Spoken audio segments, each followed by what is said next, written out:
नमस्कार दोस्तों। हर हर महादेव, ओम नमः शिवाय, श्री शिवाय नमस्तुभ्यम। दोस्तों, अगर आप चैनल पर नए हैं तो सब्सक्राइब जरूर कर ले ताकि आने वाली वीडियो आपको जल्दी से मिल सके। दोस्तों, देखा जाता है अधिकांश घरों में पति पत्नी एक ही थाली में भोजन करते हैं। वे ऐसा मानते हैं कि एक थाली में खाना खाने से आपसी प्यार बढ़ता है। हालांकि बड़े बुजुर्ग और धर्मशास्त्रों के जानकार कहते हैं कि पति पत्नी को एक थाली में भोजन नहीं करना चाहिए। लेकिन ऐसा क्यों कहा जाता है, इस विषय में अक्सर लोग नहीं जानते हैं। हालांकि इसके बारे में महाभारत में भी जिक्र किया गया है। आइए जानते हैं कि पति पत्नी को एक थाली में क्यों नहीं खाना चाहिए। साथ ही हम ये भी जानेंगे कि हमें क्यों किसी का झूठा भोजन नहीं करना चाहिए। साथ में हम जानेंगे कि पति पत्नी के बीच ऐसी आदतें बनती हैं लड़ाई का कारण, क्योंकि पति और पत्नी के बीच जरा सी भी अनशन बड़ी बातें बन जाती हैं। वीडियो को ध्यान से देखें, पूरा देखें। चलो सुनते हैं। अधिकांश घरों में पति पत्नी एक ही थाली में भोजन करते हैं। वे ऐसा मानते हैं कि एक थाली में खाना खाने से आपसी प्यार बढ़ता है। हालांकि बड़े बुजुर्ग और धर्मशास्त्रों के जानकार कहते हैं कि पति पत्नी को एक थाली में भोजन नहीं करना चाहिए।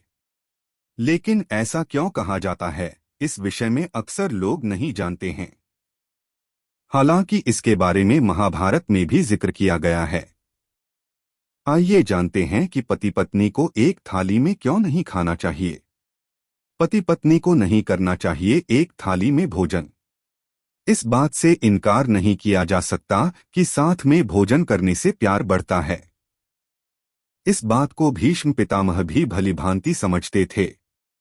उनका मानना था कि हर इंसान का परिवार के प्रति तमाम कर्तव्य होते हैं।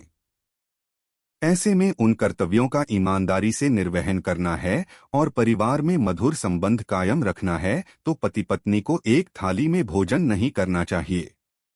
दरअसल पत्नी के साथ एक थाली में खाना खाने से पति के लिए परिवार के अन्य रिश्तों की तुलना में पत्नी का प्रेम सर्वोपरि हो जाता है। ऐसे में व्यक्ति की बुद्धि भ्रष्ट हो जाती है और वो गलत और सही में फर्क भूल जाता है। अगर पति का पत्नी के प्रति प्रेम सर्वोपरि हो जाए तो परिवार में कलह की स्थिति उत्पन्न हो सकती है। इसलिए पत्नी के साथ एक थाली में भोजन नहीं करना चाहिए। परिवार को साथ बैठकर करना चाहिए भोजन।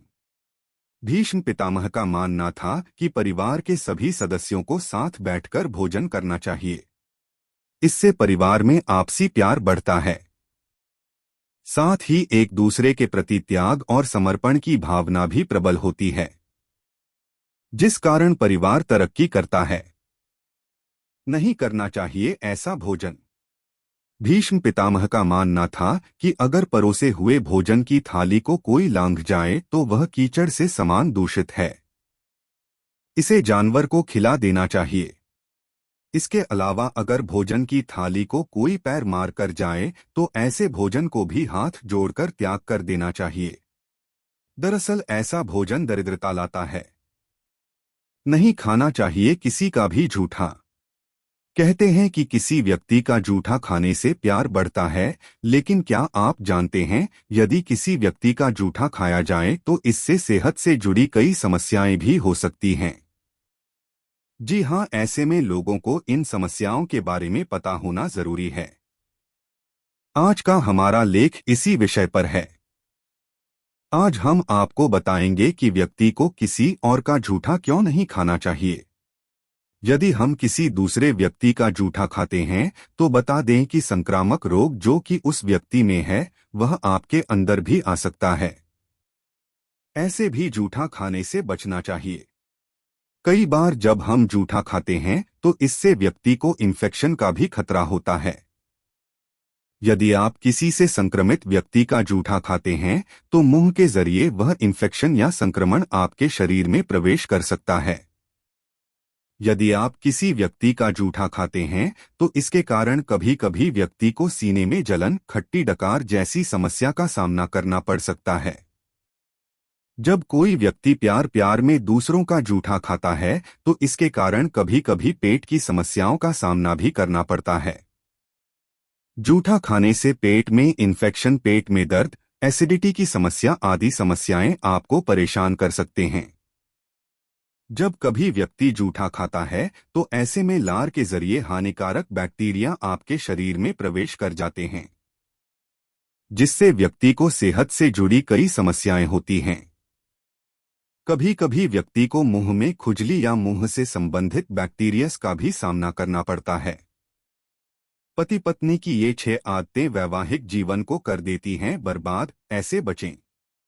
खुशहाल दाम्पत्य जीवन के लिए जरूरी है कि पति और पत्नी दोनों समझदार हों। उन्हें समाज और संसार से जुड़ी बातों के बारे में अच्छे से पता हो। चाणक्य ने भी अपने नीति शास्त्र में पति और पत्नी के 6 प्रकार के गुणों की चर्चा की है। चाणक्य के मुताबिक वैवाहिक जीवन में सुख प्राप्त करने के लिए इन 6 आदतों पर काबू रखना बेहद आवश्यक होता है।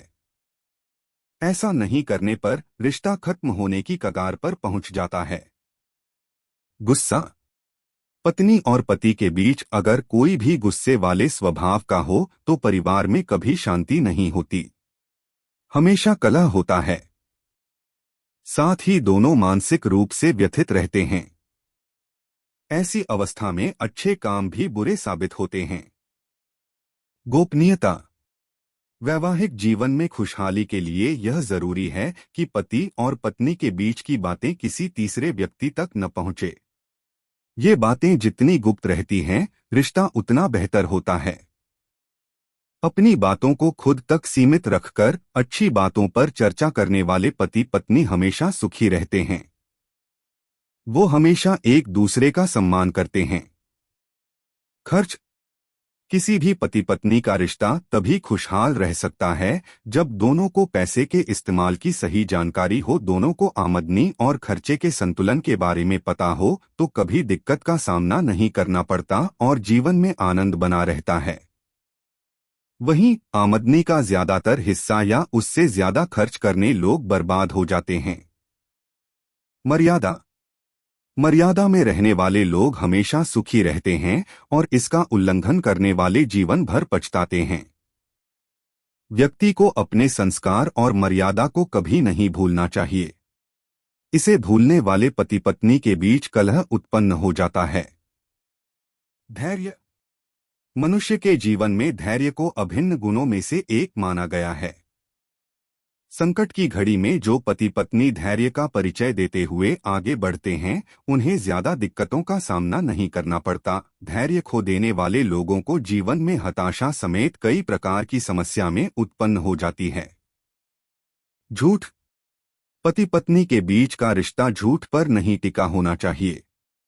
उनके बीच अगर कोई भी झूठ का सहारा लेता है तो एक समय के बाद सच सामने आता है और फिर रिश्ते में कड़वाहट शुरू हो जाती है। झूठ रिश्ते को बर्बाद कर देता है। अगर आपको हमारी वीडियो पसंद आए तो हमारे चैनल को सब्सक्राइब जरूर करें। हर हर महादेव। ओम नमः शिवाय।